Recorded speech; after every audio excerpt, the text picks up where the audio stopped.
Hey, everybody, and welcome back to the Post Military Playbook.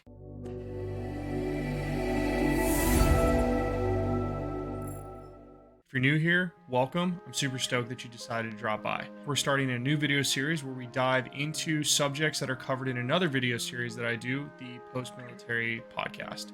Today, we're going to be discussing a subject that was covered on my last episode with Dan Horgan. So, let's dive into it. That's the other thing too, right? There's never there's a ton of resources, right? And that's the first thing. There's always a ton of resources, but each person's journey is difficult. But you should you should never be able to say I didn't know or I didn't have any help. The only way that you don't have information getting out of the military today is because you chose to literally engage with none of the information that's provided for you. Yeah, no, that's exactly it. And that's where, but that's sometimes too. I find it funny.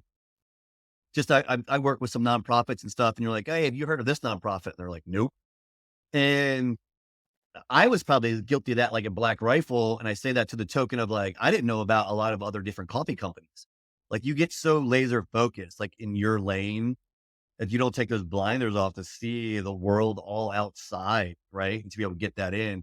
So when, people are getting out, I mean, I guarantee you there's probably people still in the military getting out and being like, LinkedIn, what? Like I need to be on that? So I want to stop here and first apologize for the fact that you just had to watch me house that liquid death tea and also maneuver around my massive schnoz. Sponsor me, please. The second thing is that criticism kind of sounded harsh, right? And while you might feel like this was you during your military transition, you're out now, or you're going through some transition in your life, it might not be your fault. And so let's talk about it and we'll cover it off after this next clip. I think the primary thing that you run into is not that there's a lack of resources or even that there's a lack of time. It's that the military, and I would love your opinion on this, I believe that the military, should you let it, does a really good job of just kind of putting you on rails, and you don't Right. really have to do much. Everything just kind of keeps moving forward, whether you Yeah. want to or not. And so if you're someone who enjoys that, then all of a sudden you come to the end of the ride and you have to put in all of the energy into your transition, and you're the only person who's going to put in that energy. And Yeah. so then people are like, I don't know what to do because I've never had to make these kinds of critical decisions before, which is tough. Like it really is a tough place to be in.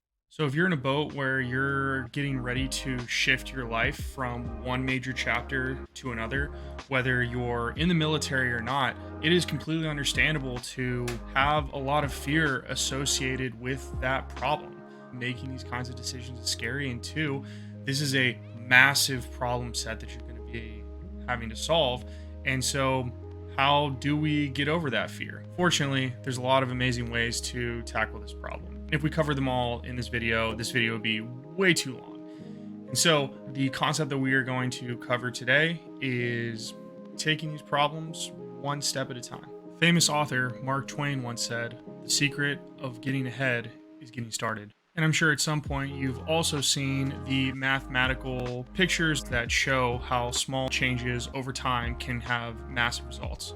This concept is one of the many focuses of a book that I highly recommend that you read if you are moving into a transition in your life, called Atomic Habits. So you've heard some quotes and you've got a book to read now, but what are some practical steps that you can take away from this video? Well, put quite simply, don't overwhelm yourself with a massive obstacle. It's going to be a very large task, no matter how you break it down. So, my encouragement is, first off, start early. If you've got maybe a year, maybe 2 years before you're transitioning to the next chapter of your life, before you leave the military, start now. What does that mean? Well, one Google search a day to find a new transition resource, one ask of ChatGPT or some other AI that you like. Bing's cool too.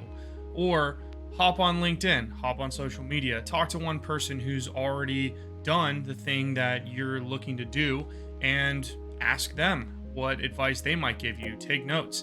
And as you do that one thing a day, you're going to build that body of knowledge. So when it is game time for your next transition in your life, you've already done the work and it's not going to feel so overwhelming or as hard.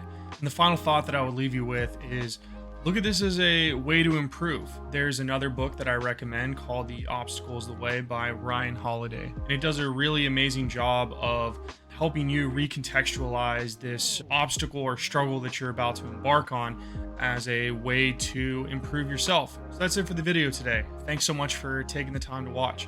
If you like what you saw here and you want to see more of the conversation between Dan and myself, I highly recommend that you check out the full podcast, which is going to be linked right here. I'd ask that you subscribe to the channel, like this video, and stay tuned for more short form content like this. I hope you guys have a great day, and we'll catch you on the next video in Post Military Playbook. Peace.